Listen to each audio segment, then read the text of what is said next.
Okay, I think we're ready to go. Fantastic. Well, I wanted to welcome everybody here to the, I guess, the first virtual section council meeting.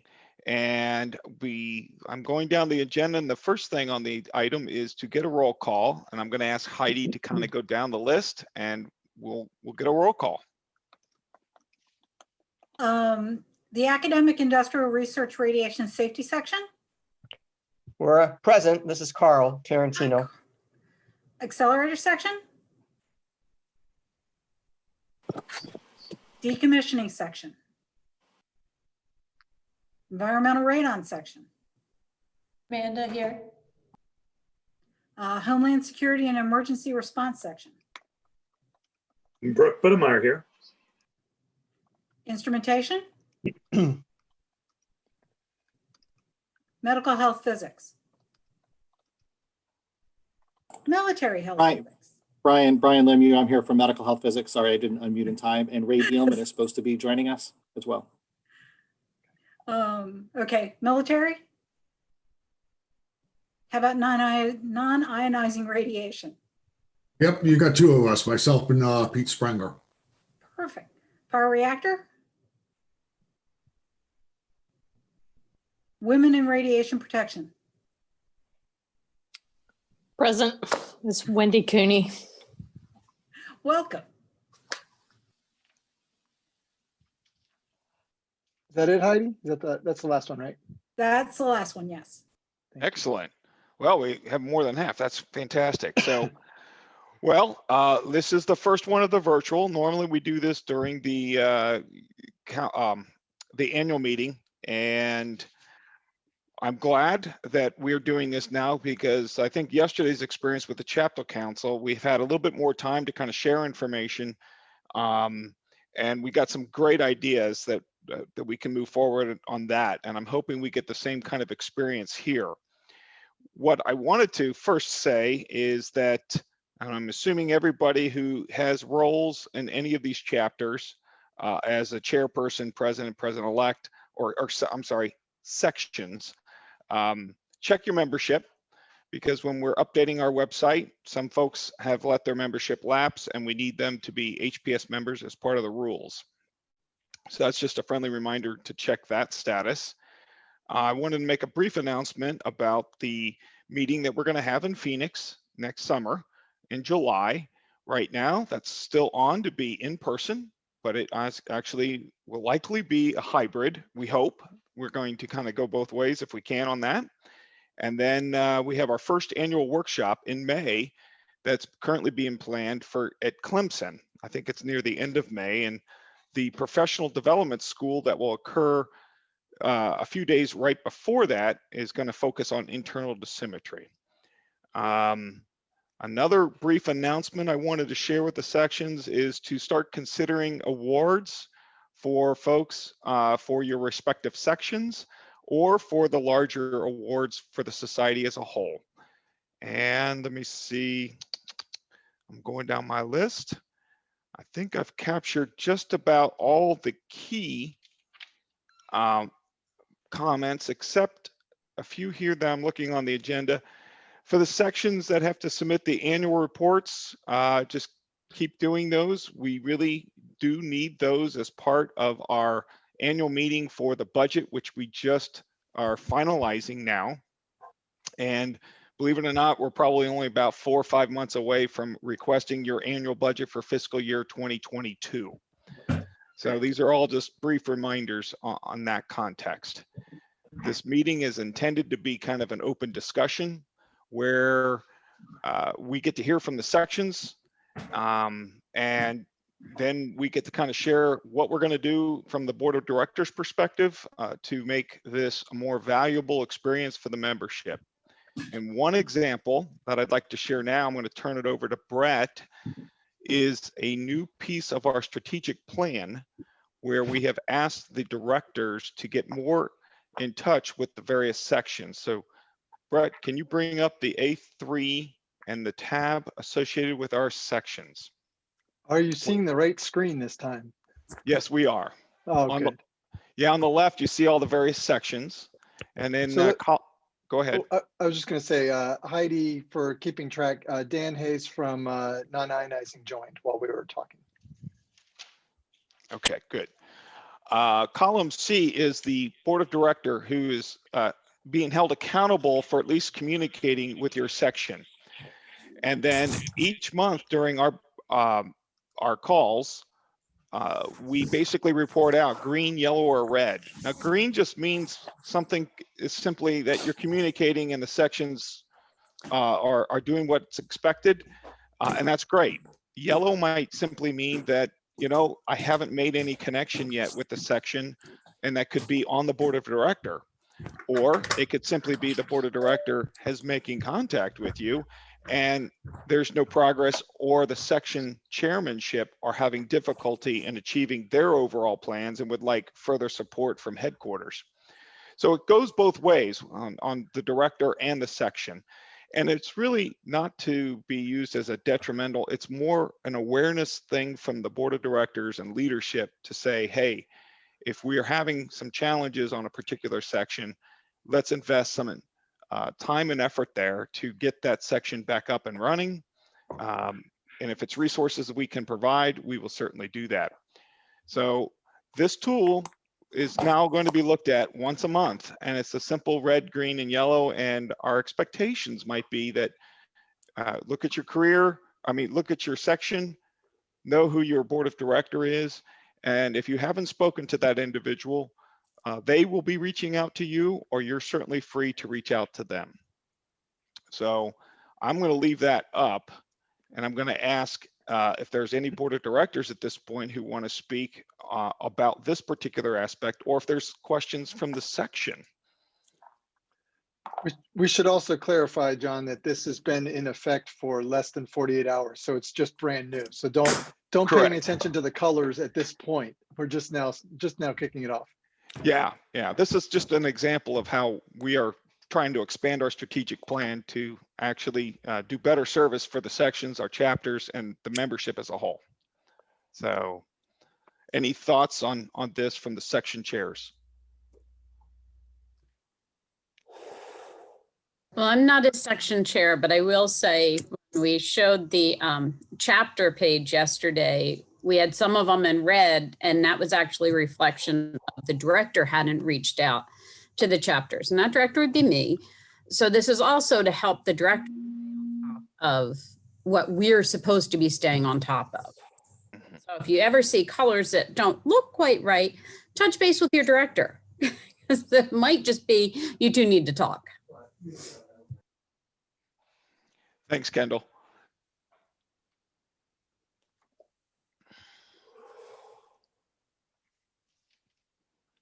Anything else from the sections regarding this particular aspect? I think it's a pretty good idea overall, but it seems to be more directed to the directors and the leadership's thing, not so much for the actual sections. Yes, this is a kind of a high level. This is not really to measure whether or not the particular section is progressing on their own individual goals. That's kind of like between you and their director itself. So this is Brian from medical section. One of the things that we've been able to leverage is that, we always invite Kendall to our board meetings. And of course, she's, is a member of medical section anyway. But, we found that to be valuable because it gives us a open window more at the board of director level to make sure that the whole medical board is hearing whatever the latest from board of directors is in the society. And plus we have that timely, immediate feedback and discussion, with her, and she's present for all that. So I think that practice that, we plan to keep going will help us stay green and help foster that communication. I know that, me and the other board members for medical section have found that to be a valuable addition to our meetings, and something the other sections may wish to consider or may not, depending on their frequency of meetings and stuff, So our meeting frequency really is bi-monthly. And so, we can at least count on that every 2 months, sort of like handshake with Kendall. So I think there's value to that. Thanks, Brian. That's fantastic. This is Carl from the heirs section. I ditto what Brian just said. Latha has been invited and she has participated. in any of our, starting with the annual meeting, our business meeting, virtual that we just had.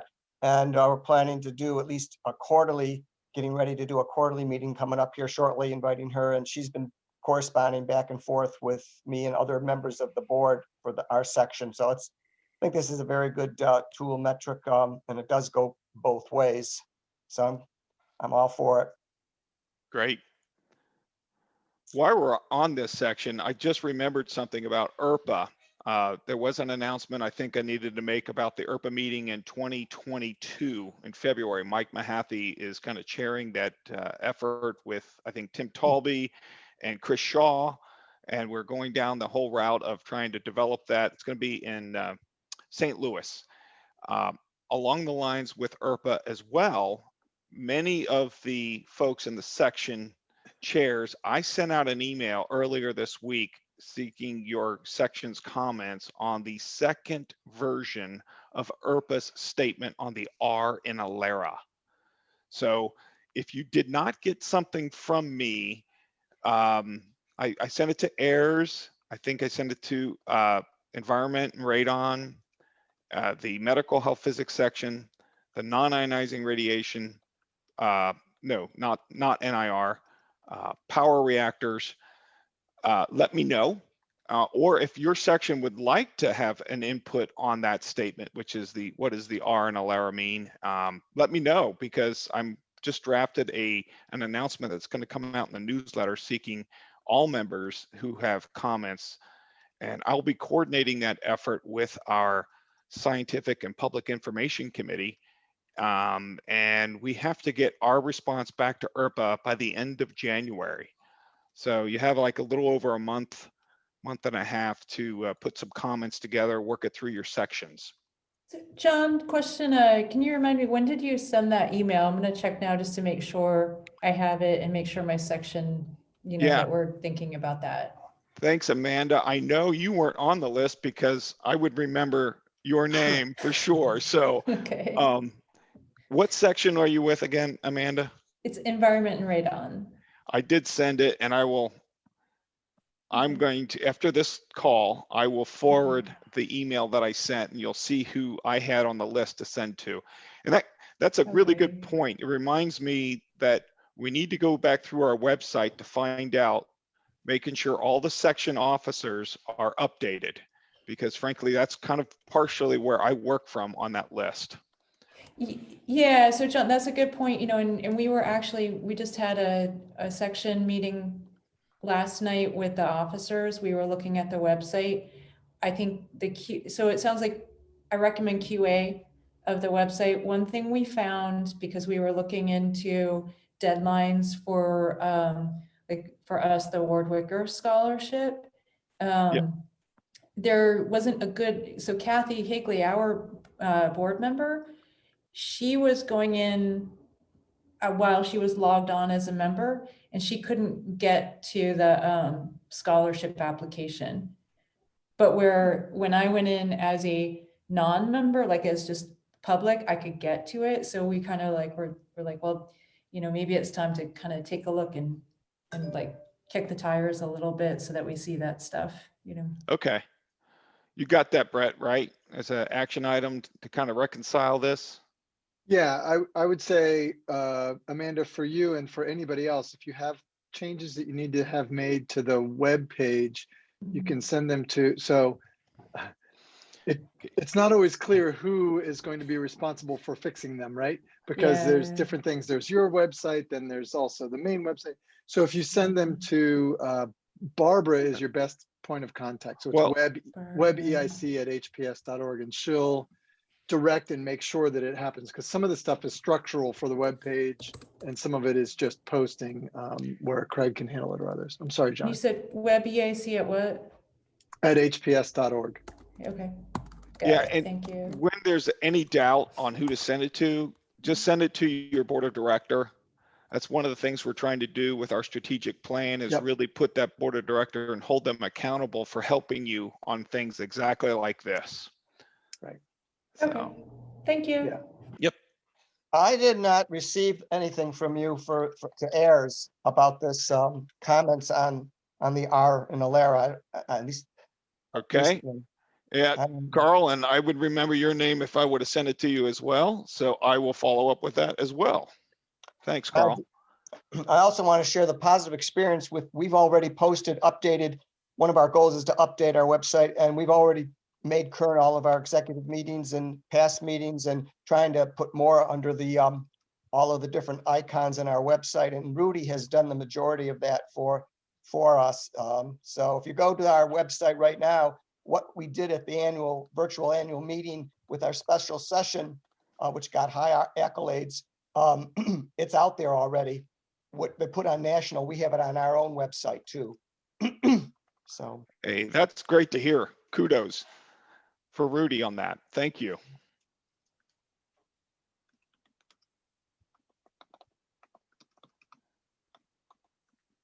This is really your opportunity sections to kind of let us know what we can be doing better for you. We've heard websites and we're working on that. One thing, here's an example that we're doing for the chapters that we heard yesterday is a chapter resource page. Certain chapters are very active, bring in great speakers, and are now doing a lot of virtual meetings. So we are going to be capturing some of their virtual meetings so that other chapters might be able to just tap in and have a speaker that way. Another option that was brought up yesterday was there's a lot of willing speakers who will be more than happy to be a speaker for another chapter or other things. And so we'll add that to that chapter resource page.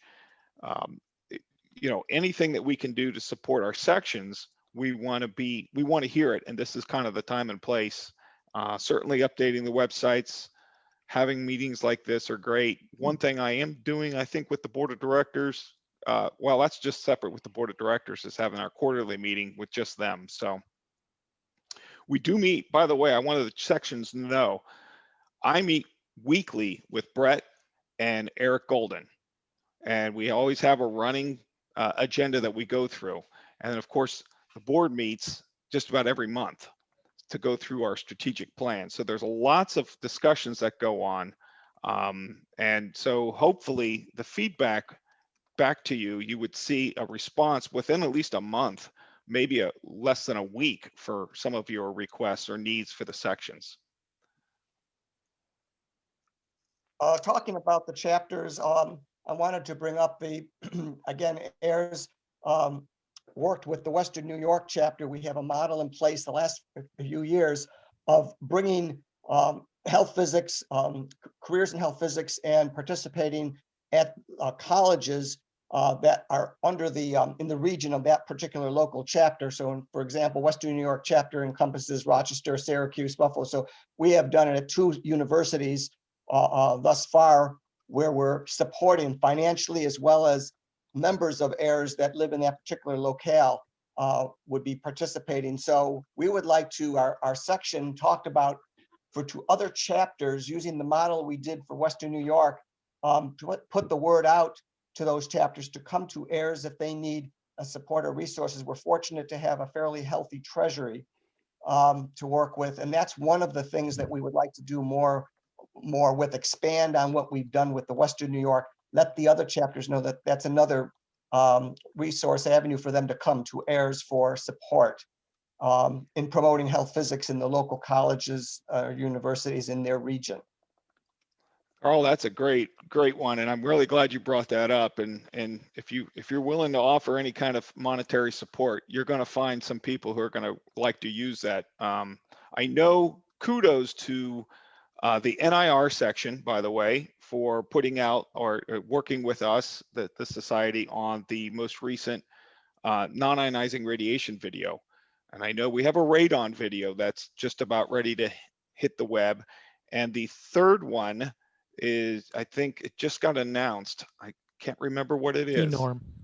Yeah, T-norm. T-norm. And that just came out, at least the email I saw just came out either yesterday or today. So our public information committee, is really doing a lot of work. And I know those videos aren't inexpensive. And I think we actually went to a couple of sections to help provide some funding to create those videos.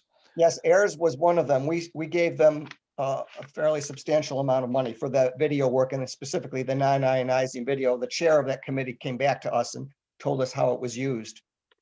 And yeah, do we have, I mean, like I said, some of these are just now in the process of their final review and they're being distributed. I don't know though, Brett or someone else on the call here, do we have a release date when those might hit the web? I don't know. We can check with PIC. We can check with Emily on that. Yeah. Find out. Okay. Yeah, Well, Emily's doing a great. Emily's doing a great job in all that area. Absolutely. Yeah, Yep. she's pretty awesome.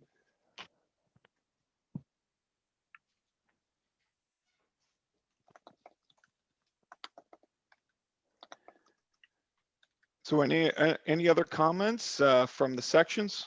I don't want to put anybody on the spot by calling you out, so I'll let you speak up.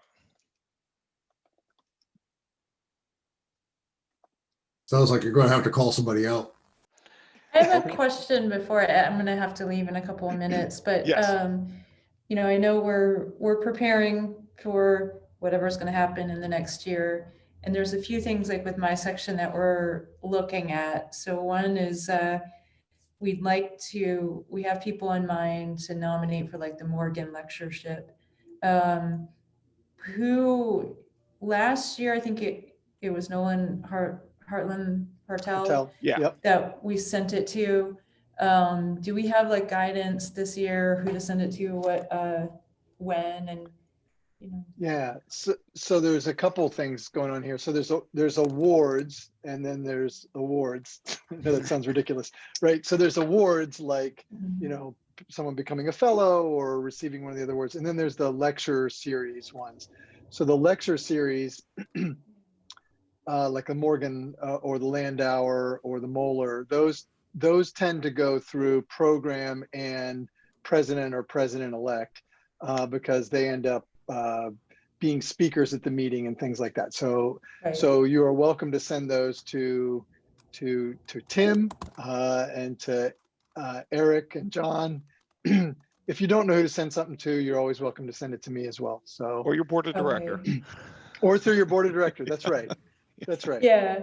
Okay. The last thing I'll leave you with, and you know, you'll see me drop off in a couple of minutes. My section is also talking about possibly hosting some special presentations in like February, March timeframe. We weren't able to get things together in time for the fall stuff that we did. I think what we're finding is that in this new world of the virtual environment, many of our workplaces feel that we're available more than 24/7. So we get, you know, multiple meetings and things. And so we just couldn't do it, but we want to take the special session we were going to do at the annual, maybe, you know, space it out a little in February, March. And so that's something we're talking about doing. And I think, you know, especially with the holidays coming up, I think we'll at least have a little bit of a lull with like the nonstop virtual assessments and things that they have us doing right now. So.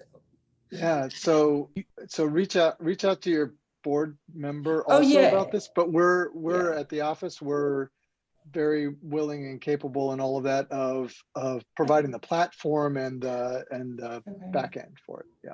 Okay, yeah, that's it. Oh, and our board member, Kathy Higley, she's been in our meetings. And so it's been good. So that's the other thing I was going to add. I'll just say this one last thing, that I liked the chart you showed at the beginning and having these meetings. So, you know, we kind of scrambled and had a meeting, my section yesterday. We had talked about a month before, but honestly, for me, it keeps me honest with this section to be held to that kind of stuff. Otherwise, it's just going to fall off, you know, my schedule. So I think it's a good thing.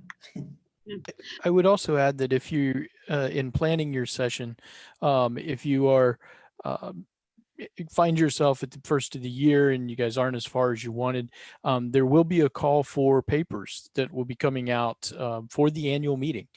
So you're actually, if you've got one already planned and already put together, you could still have that next year in Phoenix. or you could reach out to to Emily Caffrey, who's heading the mid-year meeting, which, well, it's not mid-year anymore. It's a workshop that will be in May that you could also potentially. Right. Yeah. No, and we want to do all of those things, but we are already talking about other topics for like the annual meeting and stuff, and we had stuff lined up. It's just a matter of, I think it would be realistic for us to do like something like that. So. Okay. All right. Thanks. I was just gonna jump in real quick, Amanda, make sure that if you're open to it, advertise it to the HPS members as a whole, not just your section. You might find that other people are interested. And you might yeah. give you money to be Yeah. your section. Indeed, wholeheartedly. One of the things that we had that was a big surprise, maybe it shouldn't have been for the annual meeting, was because it was single session at a time, we had so many people writing us and telling us, hey, I've always wanted to see X, Y, or Z, but never could because my sessions were always up against it at the meeting. And I got to see that. That was really cool.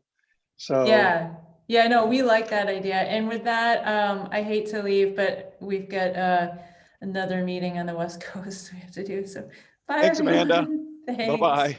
Bye.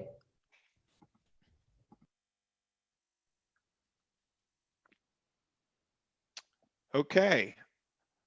I'm going to call out the women in radiation protection, one of our newer sections. So we'll go by the youngest to the oldest, perhaps. Is there anything from your experience with the new section that you would like to share or hear back from Board of Directors? So I'm Wendy Cooney. I'm the current president for the Women in Radiation Protection section. I have been a section president before for the environmental radon section. So I kind of went back to back, and I apologize. I have boxers in the room here. Awesome.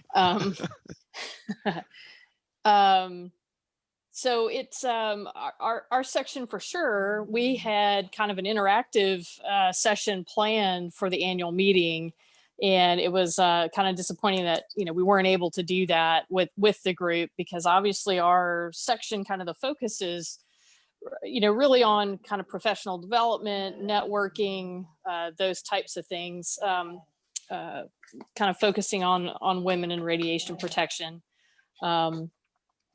But we have, we've been talking. We had one meeting in September with our new officers and our board member, and so we're kind of in discussions on how to proceed this year.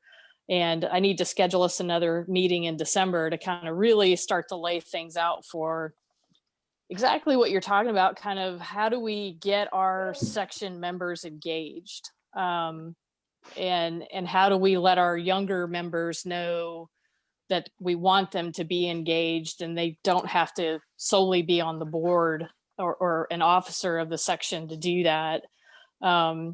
So one of the things that Nicole Martinez did before, as she brought new members or the new officers on, was she did hold our business meeting as an open meeting on a Zoom call. And we did have some members that participated. So I thought that was good. And, but I certainly, for me, I would like to find a way to get more of our membership involved, and get more regular communication going with them. So that's on me that I got to do that. Well, that's good. I'm glad you talked about that, Wendy, because that's really kind of why we started a little bit more of the tracking on our strategic plan, to get the board of directors to at least touch base with you on a monthly basis. And as Brian said, they meet twice every 2 months, and that's fine too. It's a way to hold us a little bit accountable from the leadership to reach out to you to say, hey, if you need support, let me know. We'll see if we can get the resources for you for that kind of stuff. And questions like what you're asking are really helpful, because if we don't have the specific answer right away, that gives us time to think about it strategically, to say what specifically does this section need to get those members more engaged. And if it's something of doing either a presentation or maybe putting some kind of a notice out to various programs that are focused on women, we're looking for ideas like that to engage members to get them make them more aware that your section exists and that that's a place for them to really engage for the society. So. Yeah, one of the things that we had talked about, and we did briefly in the environmental radon section, was kind of a quarterly newsletter, if you will, from the section that highlighted, upcoming meetings or, who is your section board, Right. and tried to kind of introduce them to get that dialogue going. And so in previous years, last year, we tried to highlight some specific members. So we're hoping to try to do that again. And again, it's kind of finding the time and getting those things rolling. So Our experience has been certain sections go through ebbs and flows. Sometimes they get real active and sometimes they hit a lull. And I think your quarterly idea is great because you don't want to overwhelm volunteers. We're all volunteering in this particular role. And so we greatly appreciate that. But we're also realists. And I think that more awareness will certainly help all of us. So I like your idea of the quarterlies. And if there's something that the board of directors can do for us to help you on that, that's great. So. If I may. So Yep. Wendy, I just want to give you some feedback because we share some membership overlap, obviously, and I've heard positive feedback of some of the newsletters and the outreach efforts that you've been going, right? You guys have been doing in your section. So I want to say that it's definitely having an impact and probably setting a standard. I know that, like I wish I could get stronger, like in a year or two, and get to a higher standard in that level to build engagement and membership. Because I do see the positive feedback from that. So I wanted to get that feedback to you, so that I think you guys are doing pretty good overall, from what I hear. well, thank you. That is good to hear, and definitely encouraging to kind of let us know we're on the right track. Certainly when I was in the environmental radon section, our biggest issue was with the current graduate students. For those guys trying to figure out their level of participation in the section. And so I think certainly for us, a lot of our, we have a lot of graduate student type members, and, those are the people we're trying to keep as members of HPS as a whole.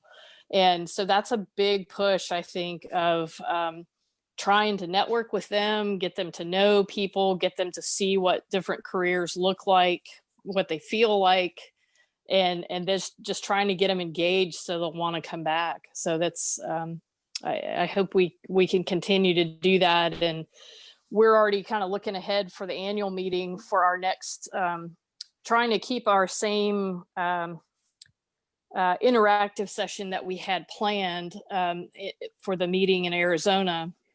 And what we were going to do was bring in a speaker who would focus on the DISC profile. So I don't know if you guys have taken that before, but it essentially evaluates, how do you take in information?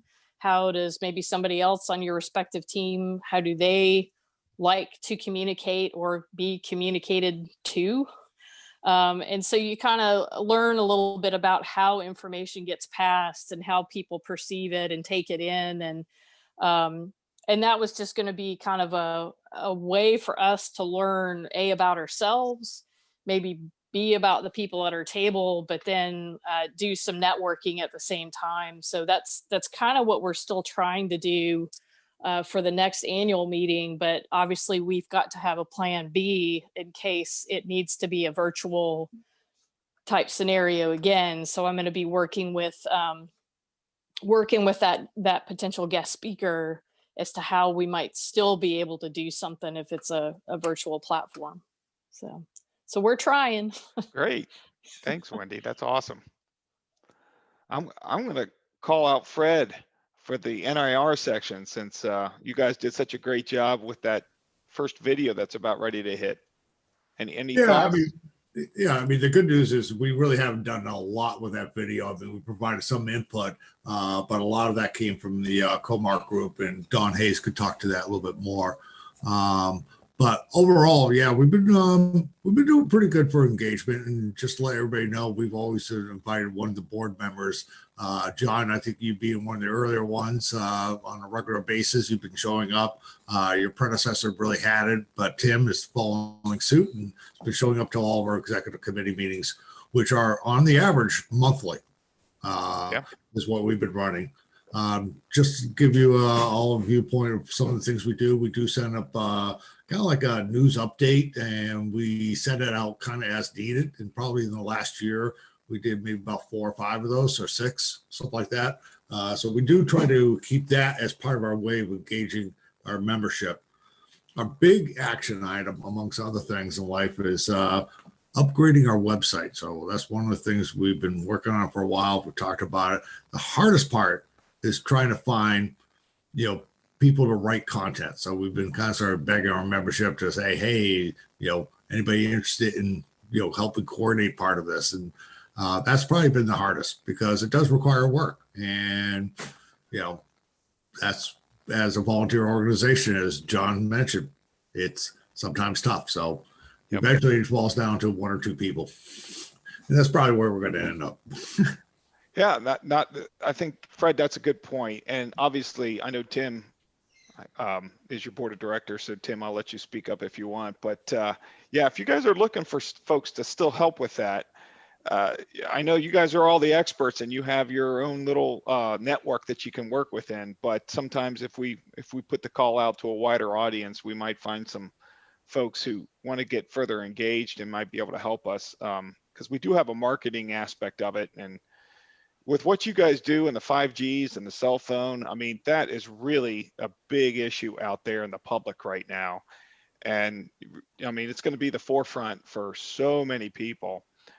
So, I would like to see us get that website for you guys updated to the level that you guys want to see it as soon as possible once that video hits, because I have a feeling that once the video hits, we're going to be inundated with more questions. Yeah, we've been working with Rudy, and we're going to probably be using WordPress as the basically the format. So it's really once we kind of sort of like build the structure a little bit, then it's just really content writing, and that's unfortunately sometimes the hardest part.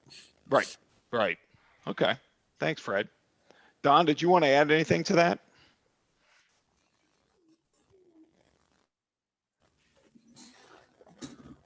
I know Pete's mic is not working too well, so. No, that's okay. Well, then I'll just kind of move on a little bit. I'll hold on. I think I got my mic working. Okay. All right. Awesome.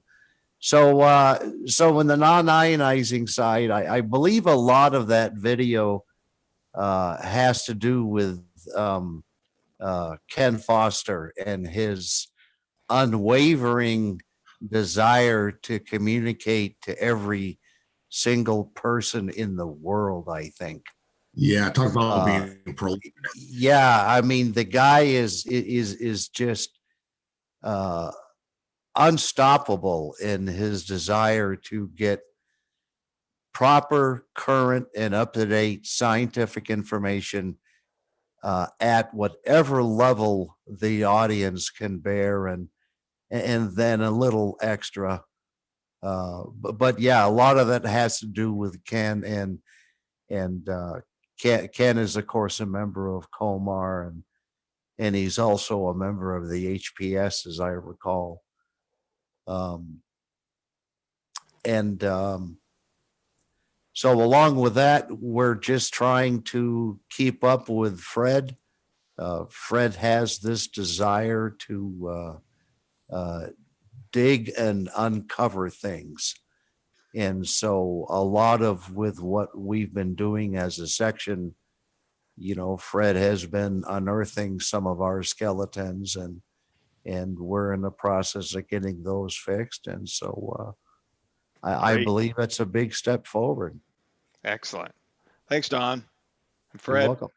And if I could just comment in here, just to show the level of involvement of the NIR section, we've got Fred, Don Hayes, and Pete Springer here. So 3 of the people on your section council who are all from the NIR section. So they are quite active, and I certainly appreciate all the work that they're doing, and they make my job so much easier. Thank you, guys. Little kudos from the board of director there. That's awesome. Thanks, Tim. I'd like to move on to Brooke with Homeland Security. You have anything to share or any thoughts? And then No. Brian, you're on deck. That's good, prep folks. So, hey, this is Brooke. Just wanted to show my appreciation to the board for the approval of the name change to sort of pull together Homeland Security and Emergency Response. I know that happened sort of late in the game. Though honestly, I'm losing. I would have said last year, but years are sort of melding now that we don't have an annual report, annual meeting to sort of split things up.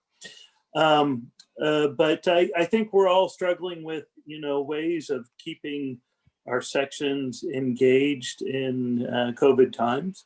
So I'm really glad to hear about the resources that you're putting on the website. And I would even go so far as to say, maybe even shoot out sort of a internal section leader newsletter saying, hey, look, there's a great lecturer that wants to talk about this, or there's some type of activity that we can pass on to our members that they may be interested in. I really like the idea of, now that we're all virtual, the chapter boundaries aren't as physical anymore.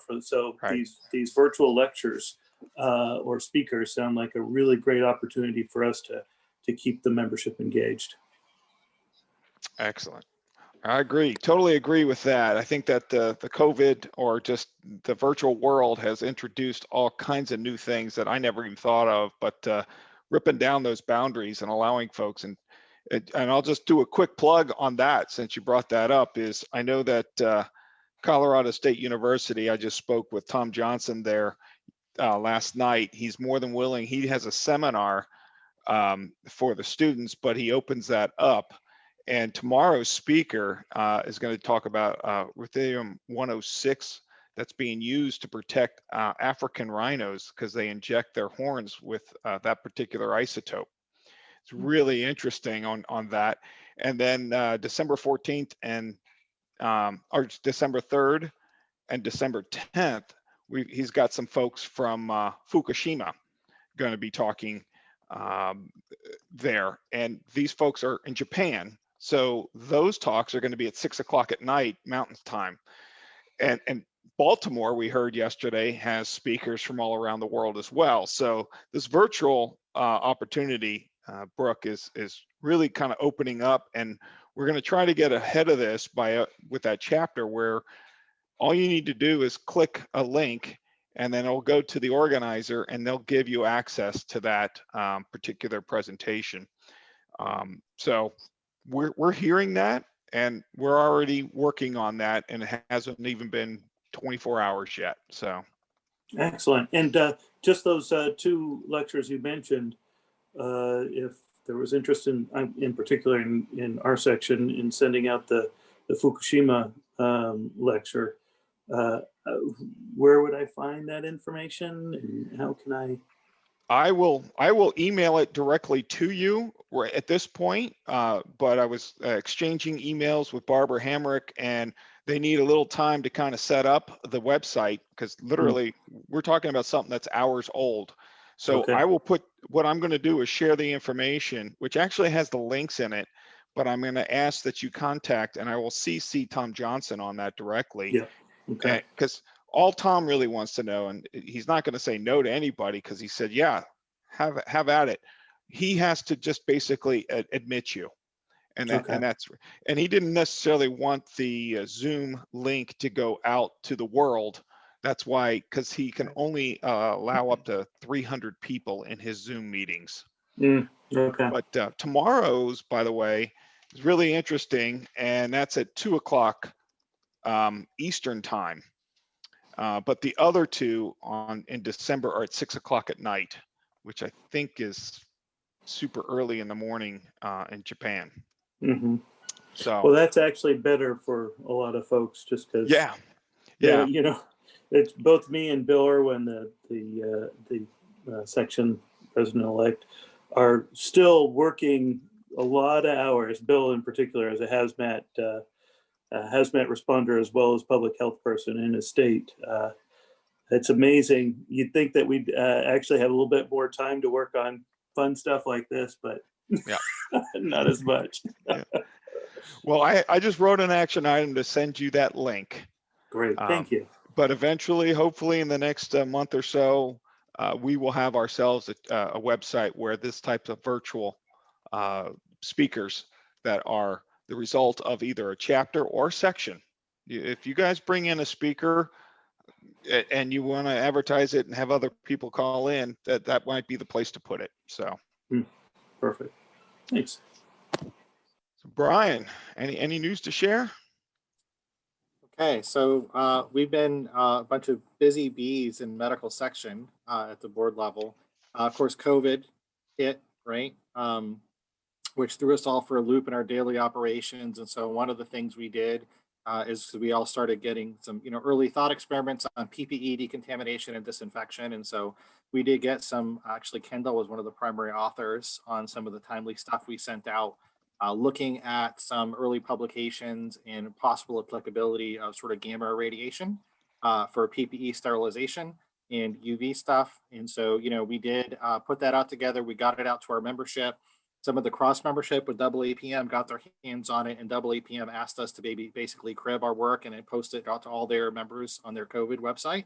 And so that happened relatively early on.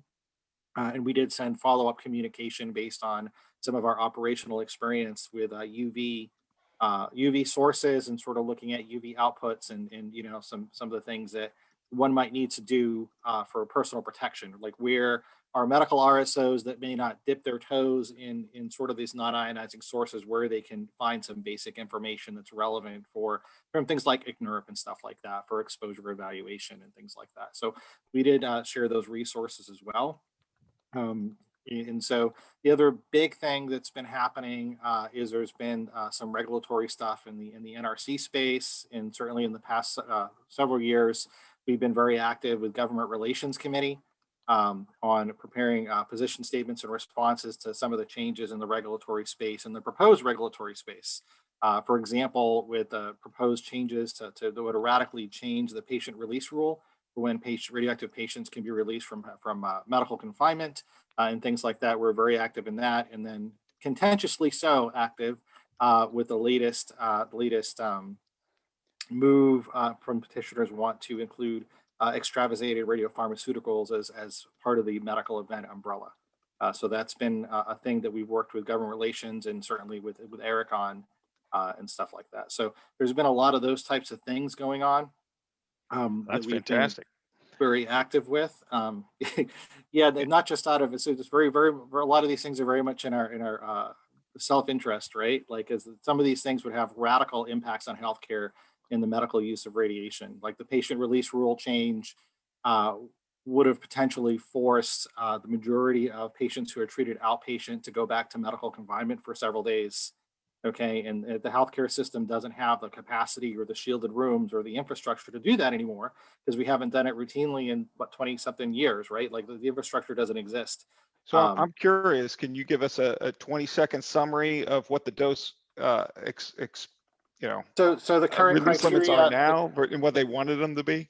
So the current criteria is 500 millirem to the highest exposed individual, and there's some basic modeling assumptions that are in that you can show. And for the vast majority of diagnostic cases, basically, you can show that it's much less than 500 millirem, and you can show under the most common therapies like I-131 and lutetium-177 dotatate that it's less than 500 millirem, but it's commonly accepted as per occurrence, and that the 500 millirem is normally assumed to be to the family member who has some benefit in the patient leaving and things like that. But the NRC regulation is silent on some of that stuff, right? It's just per occurrence. And so that's how we do it. Some of the proposed changes would have reverted to the old so-called 30 millicurie rule, that if you're given more than 30 millicuries of anything, you have to just stay in the hospital, and without regard to chemical form or isotope or radiation emissions or any of that kind of stuff. Another part of the proposal would have tried to make the 500 millirem dose limit annual, which is totally untenable, because how am I going to track the radiation exposure from 2 nuclear diagnostic PET scans and a radiation therapy done at 3 different hospitals or whatever? You just can't. There's a lot of downstream consequences from that that don't really contribute to the public health, right? Like, great. So that's that. And the extravasation is a separate issue that is probably not a 20-second issue, but No, I know. Yeah, that one. I was curious more on the NRC with that. Now, when you share information with AAPM and they actually take it, is there any way that HPS, specifically your section, can make sure that we get proper, recognition for it from a branding perspective? So I would have to look for what they did for that. Now we do on the books, although everything got screwed with COVID, so we never met, right? We have a collaboration committee with AAPM, and so that's something that we've got to pick up again virtually. But it's something that we would have theoretically met at the annual meeting, okay, either at the AAPM meeting or at the HPS meeting, the sort of like cross collaboration committee with AAPM and HPS. I'd have to look. They did say they were going to credit us, but I didn't go to the AAPM COVID resources page to actually verify that they did. But that's okay. Paula did say that. I know we have an ongoing marketing kind of research effort going on, and I know branding is going to be part of that picture. So if there was any success in doing something like that, that'd be a great story to share and tell. So yeah, thanks, Brian. We did do that with them, and we do have, we've been working with government relations, obviously, as well, with expanding our presence and expanding our visibility to the Joint Commission. It's the other huge win in the healthcare space, right? That really try to build credibility for HPS and build a voice with Joint Commission, because a lot of our facilities get inspected by Joint Commission, and sometimes the things that they look at are not really the value adds. And sometimes health physicists get excluded from certain radiation protection program functions, right? By certain definitions that may be adopted by Joint Commission based on advocacy by other organizations, right? And so we kind of got burnt by this a couple of years ago with the Joint Commission standards, between the draft standards on fluoroscopy and the actual adopted standards on fluoroscopy. It basically froze a lot of health physicists who'd been testing fluoroscopic X-ray equipment for literally decades. For compliance, it froze all those people out of being able to really do that work at a Joint Commission accredited facility. Wow. So it was a big issue. There's a little bit of an end around work thing, but it's something that definitely needs more work to try to see if we can get that fixed on the back end. Okay. So there are things like that certainly that we're well aware of, and we're trying to advocate for. My curious curveball I'm going to throw your way here. Sure. What's your take on the use of low dose of radiation, low dose in the medical field being 1.5, say, gray to the lungs to deal with COVID patients who are about ready to have a cytokine storm to reduce the inflation? I read the article, yeah, but other than reading the article, I have not had a chance to dig into it any further, right? I mean, like, there's I forget who it was that presented at HPS some years ago now, where they did like the low dose radiation, whole body radiation to stimulate immune response to treat cancer. And there was some stories about that. I do remember that. So, I would sort of defer really to the physician colleagues on whether, how much of an effect that they had on that, right? I think it's interesting as a health physicist, certainly, but. Sure. I was just curious. Yeah. Okay. Thanks, Brian. Anytime. Kathy, do you have anything you want to share? I assume you mean me. Yes, I do. I'm sorry. That's all right. There were references earlier to a different Kathy, and I always perked up. Wait, is that me? Oh, yeah, Kathy Higley. Yes. Sorry about that. No problem. I'm here representing AIRS alongside Carl. Okay. Neither of us were sure until the last second if we could attend, so we were having each other's back here by promising that, okay, I'll sit in if you can't. Turns out we're both here, so okay, we're good. Carl really contributed all the announcements that we had wanted to share to this forum. The fact that we have ideas, we have funding, we have tangible suggestions for moving forward. And I think this year, despite the unusual nature of the year, what we're able to do, we've been able to have a pretty successful year so far with our section. And I recognize that going virtual may not work well for all sections, but for us, it's really been a great way of reaching out and sharing our mission with really the wider community, because so many people joined in for our session, our special session, that it was Yeah. nice to get some bit more public recognition of who we are and what we do. Yeah, that's one It's thing really I will important. say, looking at the statistics, we had enormous attendance for almost every session. I mean, we had well over 200 people.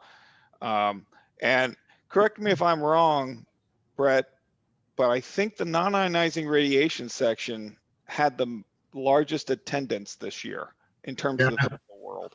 Yeah, Tim's nodding his head up and down. I think. Yeah, the yeah. number It was like, about- wow, that's why, that video is a big deal coming out. So thanks, Yeah, I think it was a Kathy. little, I think it was a little over 400. Yeah, it's pretty amazing. And we had well over 200 for the students, which we've never had that kind of attention for the students, which is great. And almost every one of them averaged over 200. So that was really fantastic. So did I miss any sections? I think I've captured everybody that I see on the here. Yes, you missed early career. Oh, no, is early career present? I don't know, but I can give an update because I'm the director. Okay. Go ahead, Mike. Charles Wilson's he is the first president, and other bylaws and everything are approved, and they are hoping to have their first meeting of some kind on January. They have officers. Hold on a second, I had the message up. So they are going to elect the president, and the directors. They're also going to publish goals in January. So I don't have a big update, and it's unfortunate Charles wasn't on the thing, but I wanted to make sure that people knew about this new section. That's great. And Mark, can you summarize real quickly for folks? I think it's kind of intuitive, but what's your definition of early career? I don't have exact definition in front of me, but I believe it's the first 10 years. It doesn't matter how old you are. Right. Health physics, in some capacity, is your career now, and you've been in it in less than 10 years. It's for you, but anyone can join the section. Right. The focus will be on those people, but anyone in the society is welcome to join. Perfect. Thanks, Mike. You're welcome.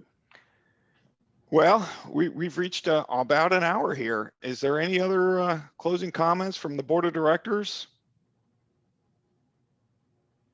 I just wanted to comment on the video. I'm looking forward to it because I get more questions from the community on non-ionizing than, being in Oak Ridge. Everybody thinks they're an expert on ionizing, but Sure. There's a lot of questions on non-ionizing, especially the 5G.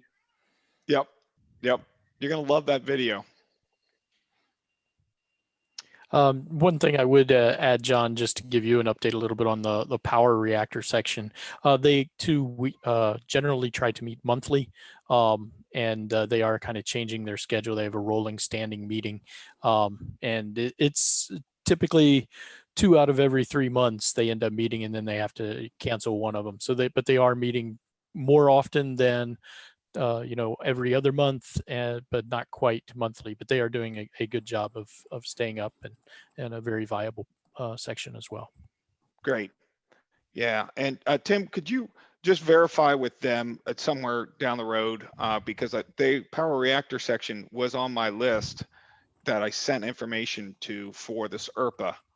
And I know I'm going to follow up with Carl and Amanda. I'm going to send that to them, and I'm just wondering now if I got the right person on the power reactors. Okay. So. All right, will do.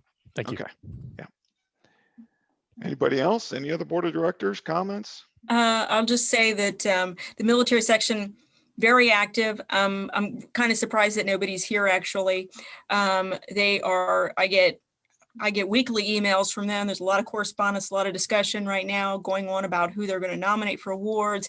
So while they're not here, they're doing quite a bit of communicating. Let's just say that. I'm not sure the last time they had a actual meeting. They haven't shared that with me, but lots of email correspondence. So, you know, I think that's a good sign. I also like to add too that I think that being able to do all these videos is going to help during this COVID time. And so I encourage all the sections to follow suit, like some of the ones we've already heard today. I think this is a good and interesting time to be able to do that. That's all I got. Thanks, Jema. This is Mike. I don't know. Dan Sowers was on. I don't see him now, but I assume Dan is a member of the military section. Yes, he should be. So he must Yes, have dropped Dan off. is, but yeah, he must he have is. dropped. He must have just dropped off. Unless something changed. Now, I will tell you that Dan is retiring from the military, but we're not going to let him go that easily. Wow, that's awesome for him. That's great. Yeah. Well, folks, any other comments? Carl, I see you want to say something. No, I was just gonna, one afterthought, a current initiative that AIRS is doing, I forgot to mention earlier, was the recognition awards and awards for our best RSO program. We're working with, Latha is working with us to get maybe a template to work from. We haven't had one, to the best of my knowledge, AIRS such an award. So we're gonna work on that internally as well. Okay. On our plan. So, but let me just confirm my takeaway on one of the items to give either to Latha or Kendall a blurb, a broadcast, and what I mentioned earlier about outreach to chapters and how we can support it. What I need to do to come up with that in particular is the financial amount that we would say would be able. So with our next meeting, our section meeting, we'll nail that down, and then we can promote that. Yes, that'd be great. And definitely work with Latha, your board of directors. And then that way you will certainly bring that up at the board of directors, or she will, and then we can move from there. That'd be great, Carl. Okay, will do. Excellent. Wow, we got a section wanting to give money. That's awesome. We're dealing with it's going in the opposite direction normally, but this is fantastic. So, all right. Any other comments for the good of the order here? Hearing none, I guess I'll ask for an adjournment. Is everyone okay with that? Happy Thanksgiving. Excellent. Thanks. Happy Thanksgiving, everybody. Yeah, happy Bye. Thanksgiving. Thanksgiving. And we'll see you guys soon. Thanks. Bye. Bye.